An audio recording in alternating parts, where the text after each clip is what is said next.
Assalamualaikum warahmatullahi wabarakatuh. Perkenalkan, saya Nurina Qurratu Aini, NIM 033 dari kelas A1, ingin mempresentasikan tugas kimia medisinal yang berjudul Hubungan Struktur dan Pengembangan Senyawa Agonis dan Antagonis. Apa sih yang dimaksud dengan senyawa agonis dan senyawa antagonis? Senyawa agonis merupakan senyawa yang dapat menghasilkan respon biologis tertentu serupa senyawa endogen. Senyawa antagonis yaitu senyawa yang dapat menetralisir atau menghilangkan respon biologis senyawa agonis. Senyawa antagonis mempunyai dasar struktur yang mirip dengan senyawa agonis.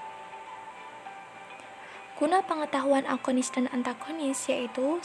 Merancang kombinasi obat, yang kedua, pembuatan komposisi obat, yang ketiga, merancang senyawa antagonis terhadap senyawa agonis endogen, yang keempat, mengetahui dan mengantisipasi bahaya interaksi obat.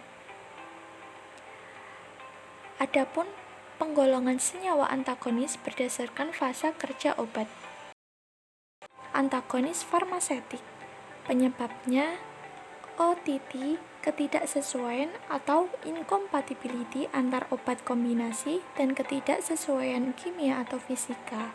Akibatnya, jumlah senyawa aktif yang dilepaskan menurun, kecepatan pelepasan senyawa aktif menurun. 2. Antagonis farmakokinetik menyebabkan ketersediaan hayati obat menurun, sehingga menurunnya kadar obat dalam darah dan jaringan disebabkan 1. Menurunnya absorpsi obat, yang kedua, meningkatnya ekskresi obat, yang ketiga, menurunnya proses bioaktivasi, yang keempat, meningkatnya proses bioinaktivasi, yang kelima, menurunnya senyawa aktif karena interaksi obat. Yang ketiga ada antagonis farmakodinamik. Antagonis pada tingkat jaringan atau plasma dan reseptor mempunyai interaksi obat reseptor sehingga menurunkan respon biologis obat. Kombinasi obat. Yang dimaksud kombinasi obat yaitu 1. Campuran 2 atau lebih obat dalam satu formulasi. Yang kedua, penggunaan 2 obat dalam formulasi yang berbeda dan diminum secara bersama. Yang ketiga, penggunaan obat yang diminum pada waktu yang berbeda tapi bersama-sama dalam darah. Akibat kombinasi obat yaitu peningkatan atau penurunan efek obat.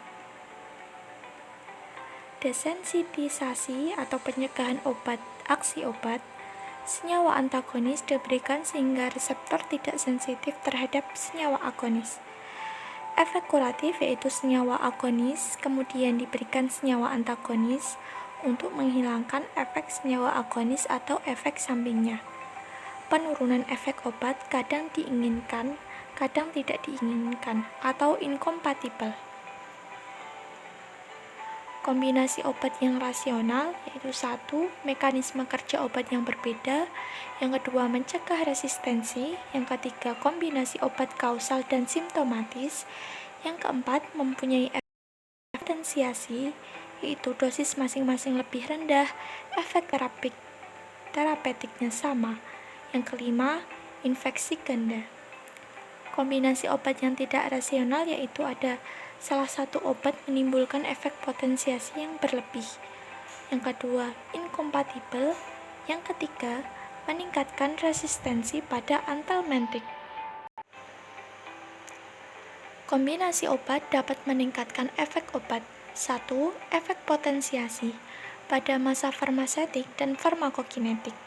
A. Menghambat bioinaktivasi, yang kedua menurunkan ekskresi, yang ketiga meningkatkan bioaktivasi.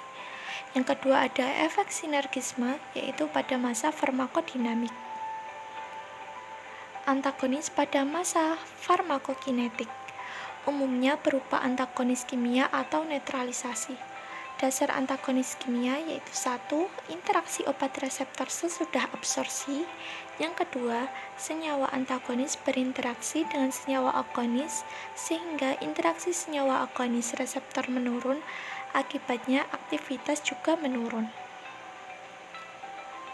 Antagonis pada masa farmakodinamik. Antagonis farmakodinamik terjadi pada interaksi obat reseptor. Antagonis berperan pada proses biokimia penting atau melakukan pemblokan pada reseptor spesifik. Interaksi dapat bersifat reversibel, kompetitif, irreversibel. Antagonis pada masa farmakodinamik dibagi atas 1. Antagonis kompetitif, yang kedua ada antagonis non-kompetitif, yang ketiga kombinasi antagonis kompetitif dan non-kompetitif, yang keempat antagonis fungsional dan fisiologik, yang kelima antagonis irreversibel, dan yang terakhir ada antagonis tipe kompleks. Antagonis kompetitif, agonis dengan reseptor akan menghasilkan respon biologis antagonis kompetitif. Contohnya ada antihistamin dan histamin kolinergik dan antikolinergik. Antagonis non-kompetitif, 1. Pengurangan afinitas, yang kedua pengurangan aktivitas intrinsik, yang ketiga menghalangi transmisi impuls, yang keempat berinteraksi dengan makromolekul, yaitu membran, sel atau jaringan yang sama dengan agonis. Pengurangan afinitas, obat dan antagonis bekerja pada sel yang sama tetapi tempat yang berbeda. Interaksi antagonis menyebabkan perubahan bentuk konformasi reseptor sehingga dapat menurunkan afinitas agonis.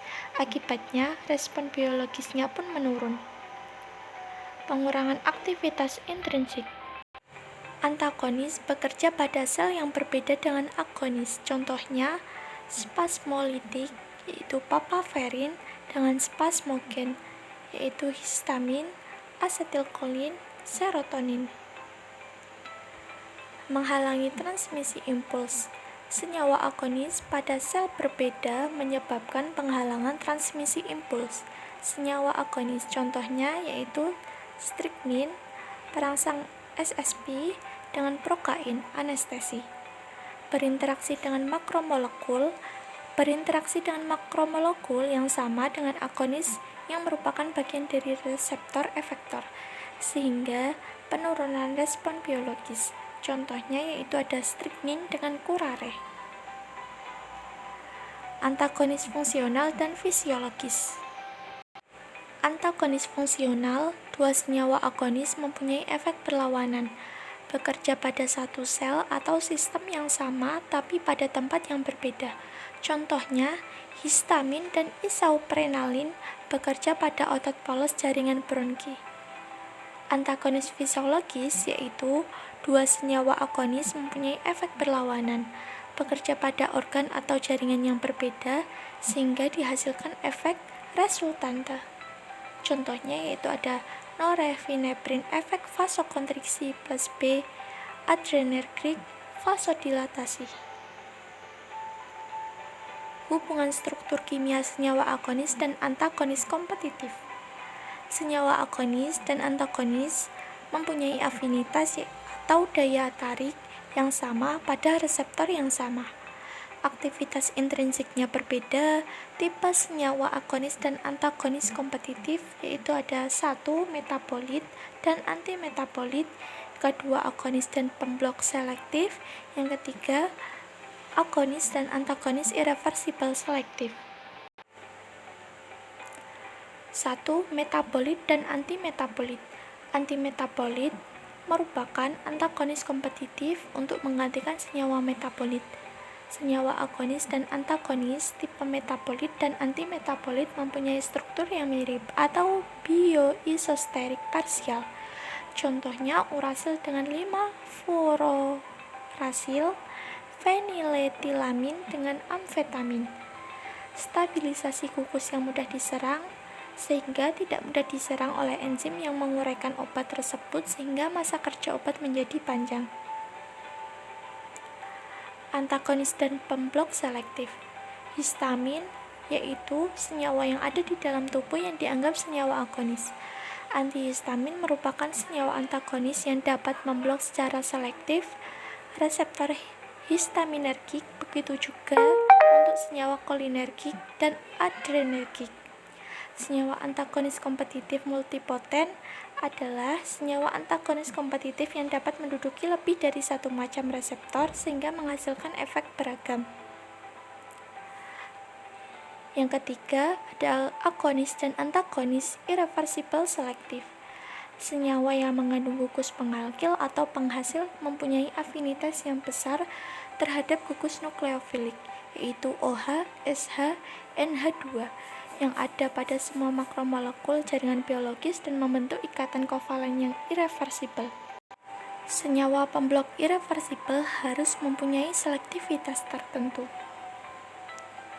Cukup sekian presentasi dari saya. Terima kasih.